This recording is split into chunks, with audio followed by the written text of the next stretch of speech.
Hello everyone, and welcome to this webinar why operators don't follow SOPs and inspectors know it.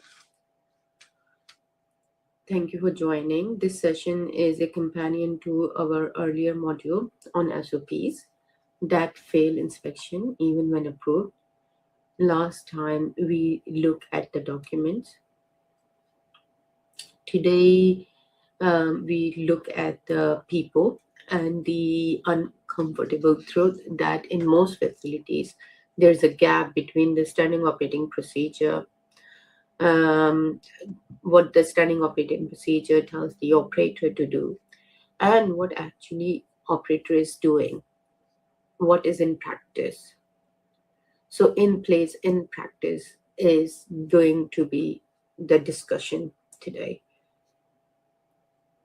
Over the next 30 minutes, we will explore why that happens. And I want to say clearly at this point that this is not about blaming the operators. The evidence and the regulators point the other way. Most non-adherence is a symptom of how the system, the procedure, the culture were designed. This webinar is for the whole industry: QA, QC, manufacturing, regulatory affairs, pharmacovigilance, supply chain, and good distribution practice, clinical, and research and development. So wherever people follow procedure, this webinar applies to them. Throughout the webinar, I will define the terms as we go along and cite the specific regulations behind each point. So let's begin with what you will be able to do by the end of this webinar. Here is what you will learn from this webinar. By the end, you will be able to explain why human error on its own is almost never the real root cause of a deviation. It is usually the symptoms of something deeper. You will be able to identify the 5 systemic reasons operator bypass procedures, which we will walk through one by one with examples. You will understand how inspector actually detect non-adherence, and it is not by reading your SOPs, it is by talking to your people, watching the work, and comparing what they see against your records. You will learn why retraining, used as an automatic fix for every mistake, fails as a corrective or preventive actions, and why regulators are increasingly skeptical of it. You will connect the procedure adherence to quality culture and to management responsibility, because under the guidance, there is a leadership obligation, not an operator one. And finally, you will leave with practical human factor fixes whose goal is simple: make the compliant way the easy way. So let's start by reframing the problem. Let's reframe the whole problem, because the framing determines whether you ever fix it. When a deviation happens and the investigation concludes operator failed, operator A or B failed to follow the SOP, that sentence should be the beginning of the inquiry, not the end. Human error is a description of what happened and not an explanation of why it happened. No. Behind almost every instances of an operator not following a procedure, there is a reason. For example, the SOP was unclear or unusable, the workload was impossible, the goals were in conflict with the targets, like produce faster versus full compliance of the SOP. The training taught these steps, but not the reasoning. All the culture made speaking up feel unsafe. As of 2026, the inspector have become openly skeptical when they see human error listed as the root cause and retraining listed as the only corrective action. To an inspector, that human error is the root cause and our kappa is the retraining. This pairing itself is a red flag. It suggests that the firm, the company, the organization, the department did not look for the real causes. Inspector worked from a simple assumption. If one person was unable to bypass the procedure, then the system allowed that bypass. So the useful question is never who slipped. It is why did the system make the wrong way possible and even easier than the right way? Now, hold this question in your mind because every one of the 5 reasons we cover has an answer to it. So let's ground this in what the guidance actually require. So let's anchor this in the regulation because it turns out the responsibility for adherence sits much higher than the shop floor. In EU GMP Chapter 2, personnel places the ultimate responsibility for an effective quality system and for the culture around it on the senior management. Read that carefully. The guidance make leadership accountable for whether the procedure are followed. It says senior management responsible for an effective PQS, quality culture, and enabling adherence through the continual improvement. Then we have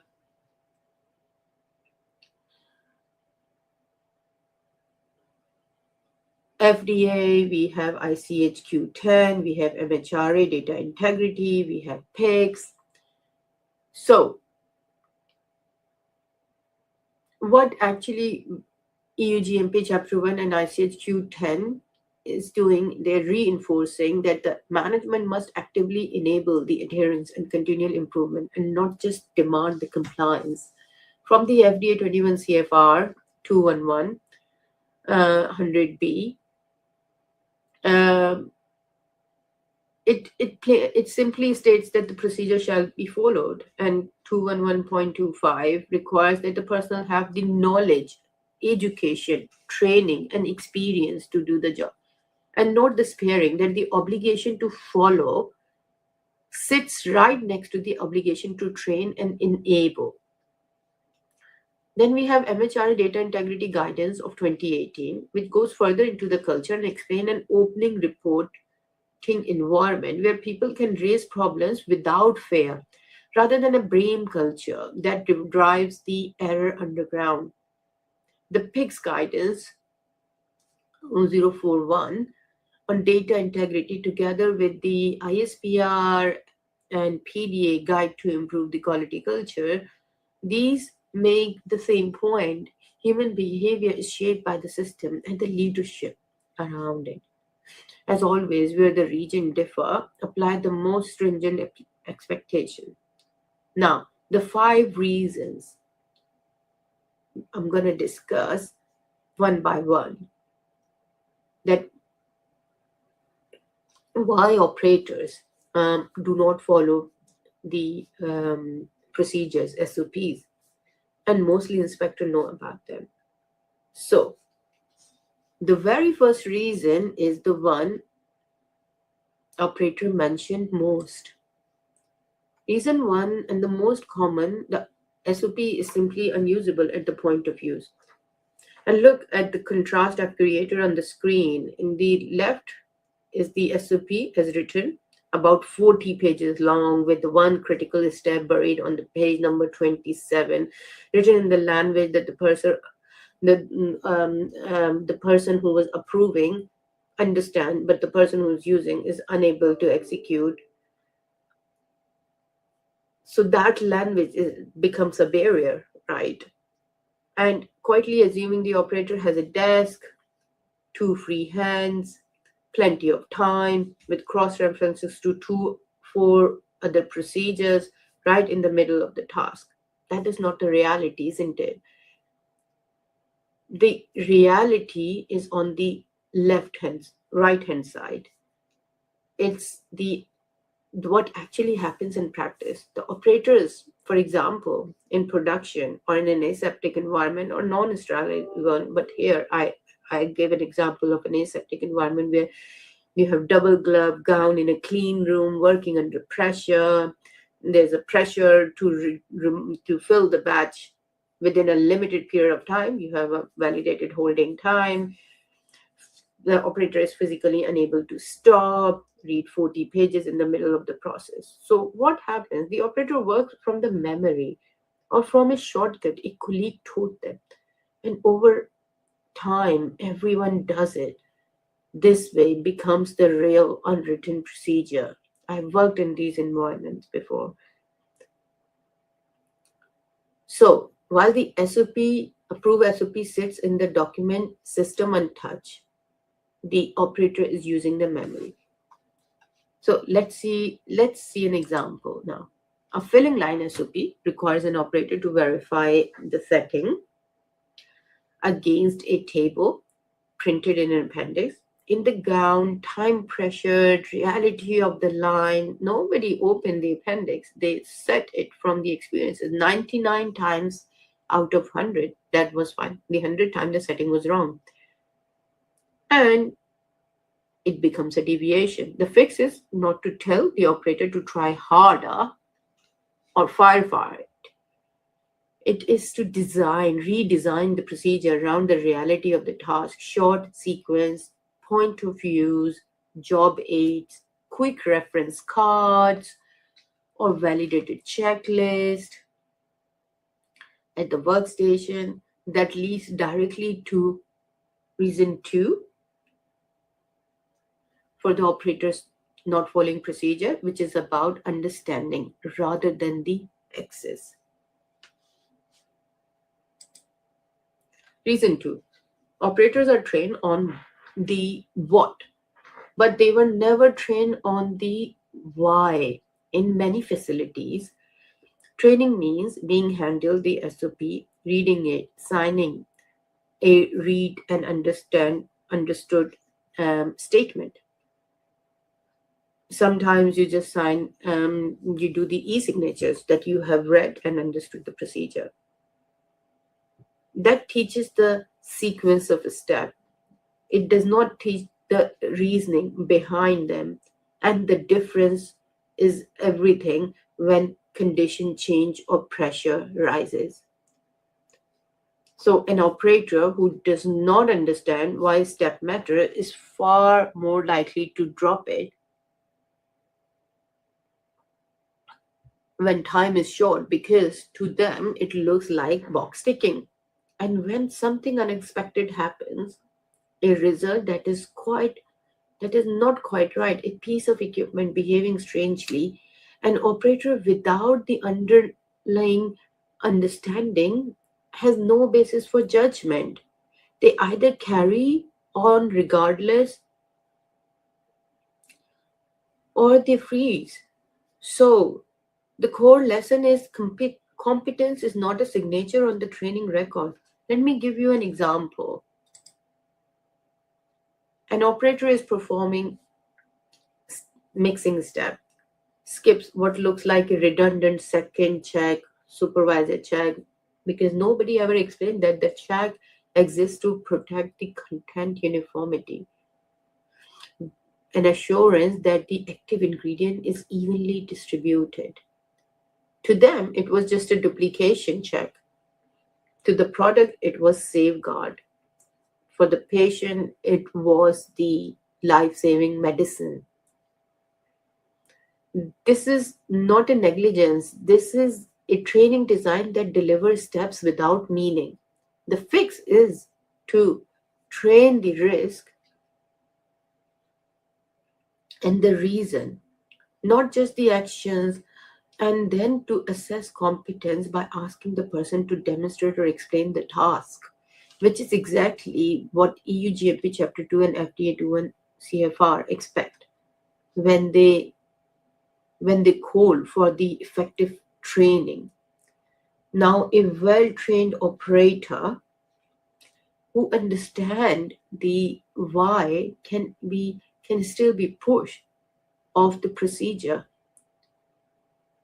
And this is our reason 3 why operators do not follow procedures. Reason 3 is about competing pressures. The daily tug of war between speed and compliance. In most operations, operators are measured on output or KPI like units, procedures, units produced, number of batches released, number of lines kept running. Compliance, on the other hand, is assumed rather than rewarded, like nobody gets praise for the deviation that never happened, isn't it? We only get told off in reality sometimes when there is a deviation or when we have deviated from a procedure.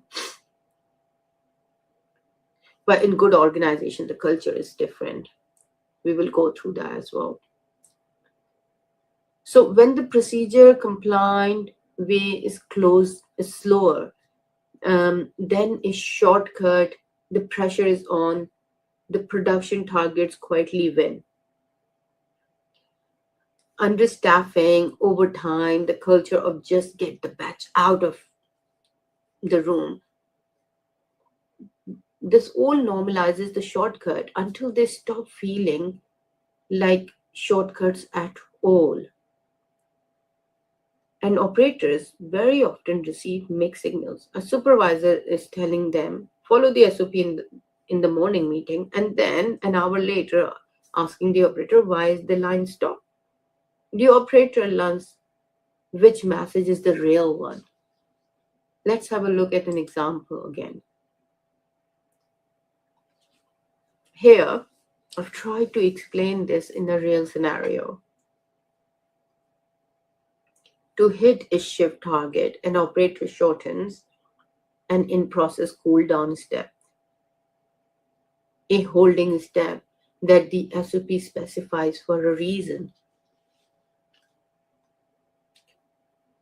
The batch moves faster, the target is met, then the downstream testing throws out of specification results at the stage of QC testing because the material was processed too warm. The deviation looked like an operator error. The cause was an incentive system that made speed matter more than the procedure. Now, the fix. The fix has two parts. First is the human factor design. Make the compliant part fastest part. So doing it right is also doing it correct. Right first time, remember.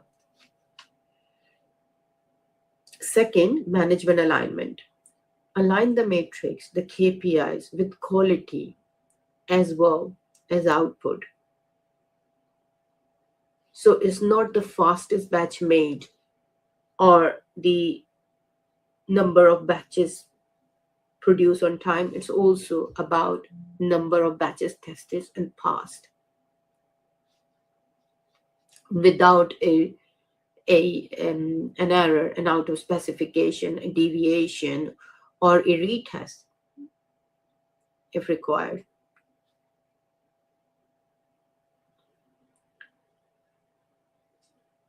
So this alignment is precisely the leadership behavior ICH Q10 is asking for. So you are balancing the KPIs with compliance and quality. But pressure only drives error underground if people are afraid to speak. This is our reason for the operators not following the procedures.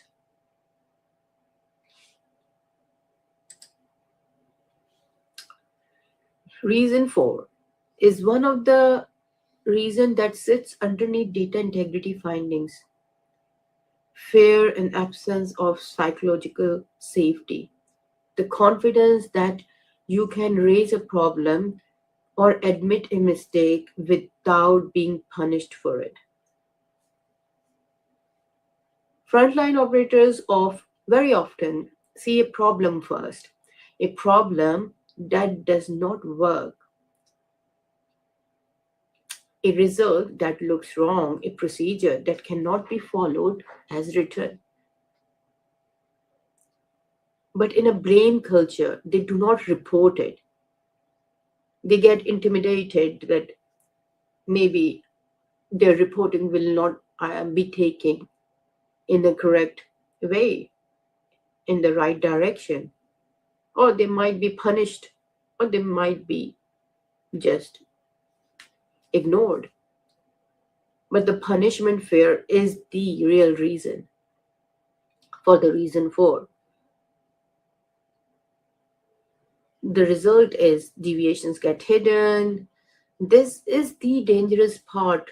Records start to be made to look right after rather than kept truthful. The logic is brutally simple. If reporting an error gets you punished, people stop reporting the errors. If the supervisor is yelling at you, why are you repeating so many errors? I have to report deviations now. I'm gonna put this in your appraisal as well. Why this is happening? Then the operator will not stop making the error. They will stop telling you the hidden problems are exactly the ones that surface later as serious data integrity observations in the inspections. So here is an example that regulators, inspectors see repeatedly. An operator gets an auto specification. The auto specification must have been raised, but instead of raising it, which is in their experience leads to a blame culture and a punishment and a difficult meeting. Um, they quietly retest until they get a passing result and record only that one. What began as a fear of blame has become a serious data integrity breach now, falsification, which is far more serious than the original auto specification ever was. The fix here is the culture. It is led from the top, an open reporting culture, a visible and constructive management response when problems are raised, and genuine recognition for people who disclose the issues. This is explicitly what the MHRA Data Integrity Guidance of 2018 and PICS 041 mean when they talk about the data governance and reporting culture. And it connects to reason 5 now, that because how you respond to error is itself a system. Reason 5 is about what happens after an error, and it is where many quality systems silently fail. Imagine a deviation that keeps recurring every single time the investigation concludes human error and the corrective is operator retrained. The same operator or a different one is retrained again 3 months later on the same step. This is called a retraining treadmill, and this is a trap. Retraining fixes nothing. If the real cause was the SOP itself, the workload, the equipment, or the design of the task or operation or testing procedure, or simply you don't have any procedure in place, but people are working from their memory, or the procedure is not good enough to follow, because you have not changed any of these underlying causes. You have just reminded a person to fight the system harder, so you keep retraining the people. And here is the regulatory consequence. When an inspector sees retraining used as the sole corrective action for repeated errors, they give a finding for operating an ineffective quality system, kappa system. In other words, the pattern of blaming human become its own finding. So next time you're reporting a retraining, make sure that you are not reporting a finding or not giving a finding in play to the inspector. Regulators expect to see engineering or process control that prevent the error from being possible in the first place. The principle is called error proofing or pokayuk, a Japanese term meaning mistake proofing, and it beats the willpower every time because it makes the wrong action physically impossible rather than merely discourage. Here's a classic example I give you. Rather than training the operator not to connect the wrong tube to the wrong port, you fit the color coded, label, physically keyed connectors so that the incorrect connection simply cannot be made because it won't be fixed. A will not go to B, B won't go to A. So, no memory required, no pressure, no error. That is the mindset regulators want. Inspectors are asking you to design the mistake out. Now, how do inspector uncover all of this? Because they are very, very, very good at it.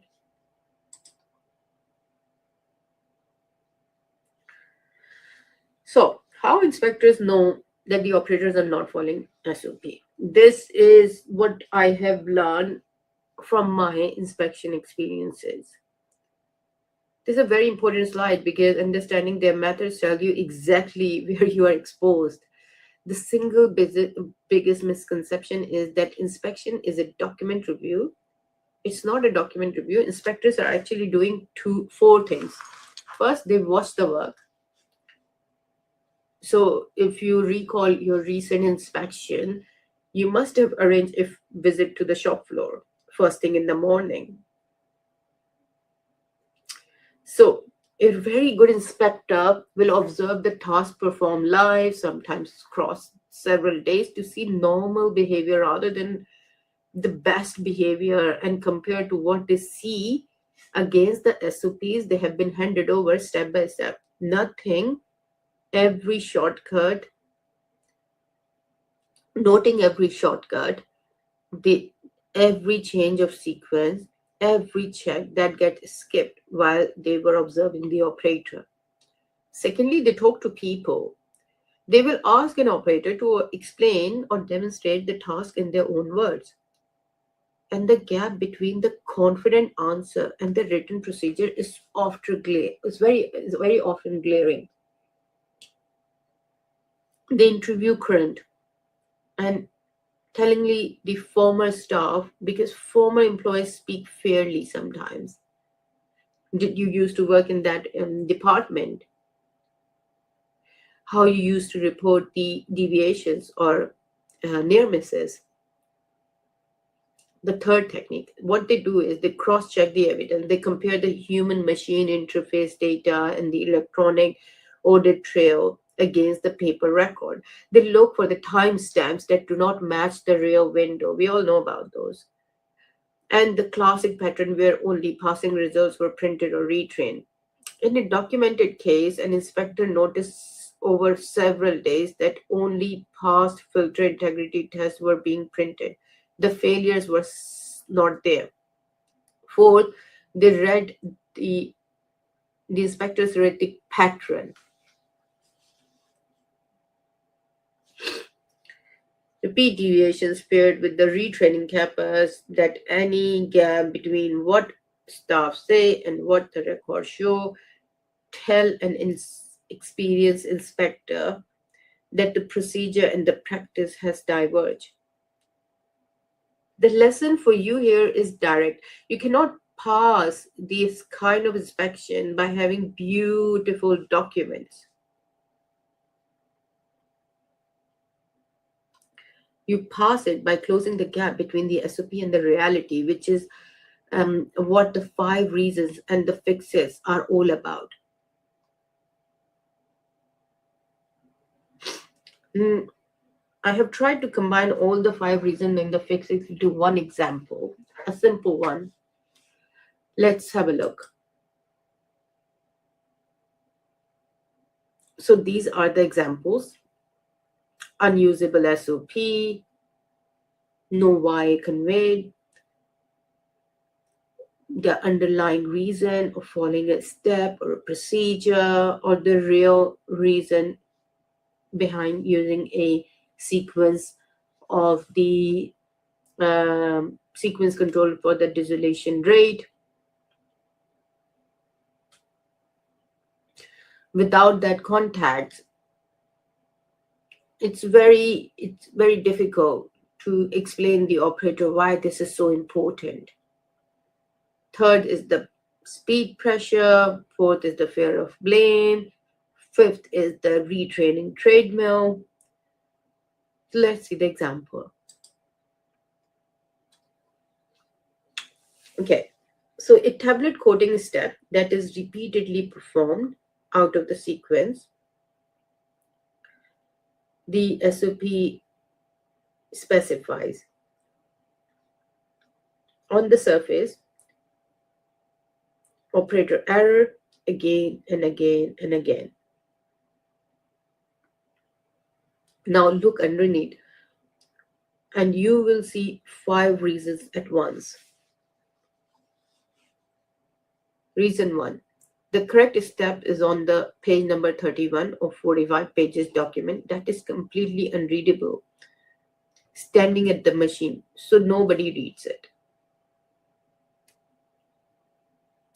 Reason 2. The operator were never told that the sequence controls the solution, how the tablet releases its drug in the body, for example. So to them, the order looked arbitrary and swapping it seems harmless for them. So skipping the steps become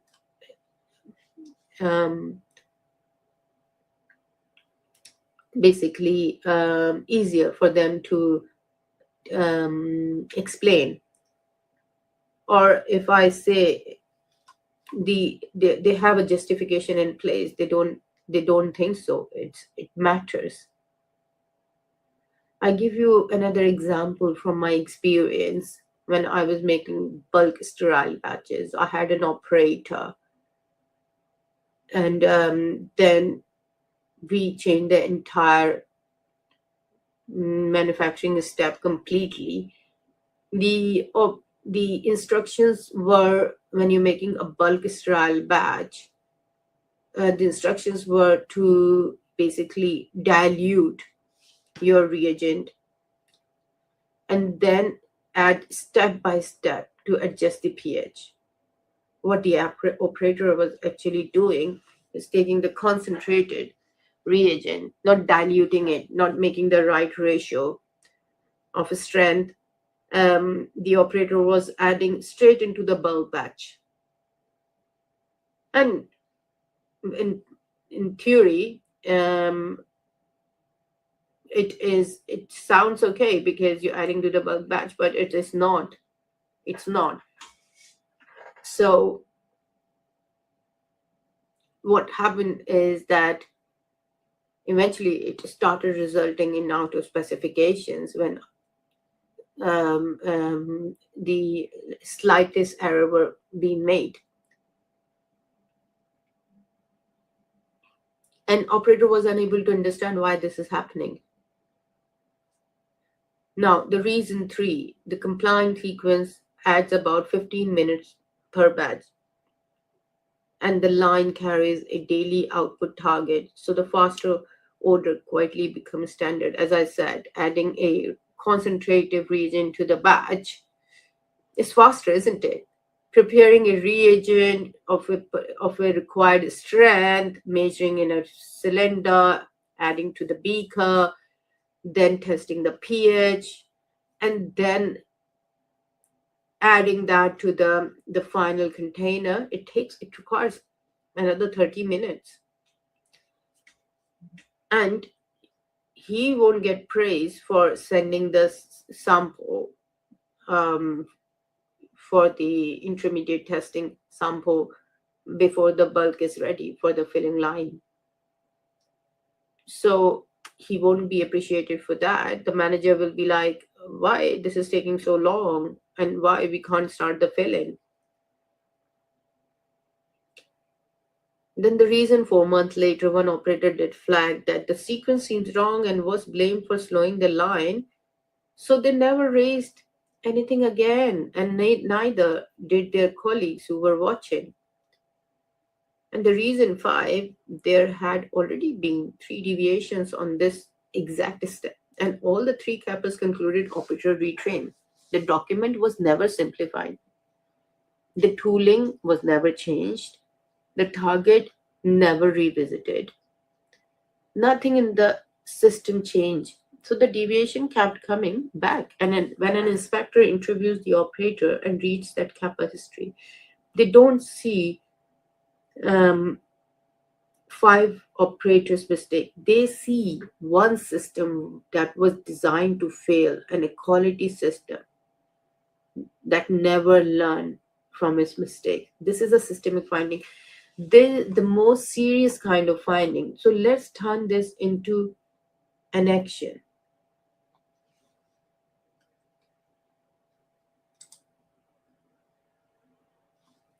Here's the practical takeaway. You see here simple stop doing when start doing list. The key is about changing management and quality system habits and not operator behavior. On the left, four things to stop. On the right, four things to start. Stop closing the deviations with human errors and retrained cappers. Instead, when a deviation occurs, ask why was this possible and keep asking at least 5 times until you reach a systemic cause rather than a person. That technique is called 5 whys. And here I'm talking about the root cause analysis now. So 5 whys is one of the technique for the root cause analysis. There are other techniques as well. Fishbone, FMEA. We have separate webinars for these topics, so please do have a look. Second, stop writing SOPs that only satisfy the approver and ignore the doer. Instead, invest in human factor design, point of use job aids that are actually usable where the work happens, and error proofing so that the wrong action becomes impossible rather than merely forbidden. Like engineering solutions, stop rewarding output while merely assuming compliance happens for free. Instead, align your KPIs and stopping levels with quality, capacity, not only with the output. So the operator is not trapped between the incompatible instructions. And stop punishing the messenger. The person who raised a problem is protecting you, not embarrassing you. Instead, build an open reporting culture, reward disclosure, and crucially, be seen to act on it. Because people watch what happens to the first person who speaks up and calibrate their own behavior accordingly. I will never explain or reason or report something if I get told of all the time, or if I see I will be embarrassed. So, identify the failures, redesign SOPs, align incentives, and show a true leadership. Do these, and you close the gap between the SOP and the reality from both ends. The procedure becomes followable. Following the procedure, it becomes the natural thing to do. So, let's consolidate the key messages. 6 messages to take away. 1, human error is where the investigation should start, never where it should stop. So treat it as a prompt to find the system cause. Yeah. Number two, remember the five reasons operator bypass procedures. The either the SOP is not usable at the point of use, they were trained on what, but not on why they're carrying out a particular step. They face conflicting pressures between speed and compliance. They are afraid to speak up, and they are caught on the retraining treadmill. Number three takeaway: understand how inspectors actually detect non-adherence. They watch the work. They interview current and former staff. Old staff used to work in ophthalmic, now working in non-sterile. They cross-check records against the reality. They do not simply read your SOP. The fourth takeaway is retraining. If retraining is your only corrective action, that itself signal an ineffective quality system, and the regulator will say so. The fifth takeaway is under the guidance, adherence is management and culture responsibility. And this is in line with ICH Q10 and EU Chapter 2. Now, the last one is the sentence to remember: make the compliant way the easy way. So, if you want the compliance, make the compliance the easiest, most achievable, and easy to follow target. Redesign or redesign the procedure, design a culture, best willpower, error proof the task, reward the disclosure, and align every incentive with the quality. Thank you so much for this webinar today. And remember the bottom line: the strong system prevent deviations. The open culture finds them. Good leadership fixes them. So thank you so much, and I will see you very soon with another interesting topic with Academy of Pharmaceutical Excellence webinar. Take good care of yourself, and goodbye.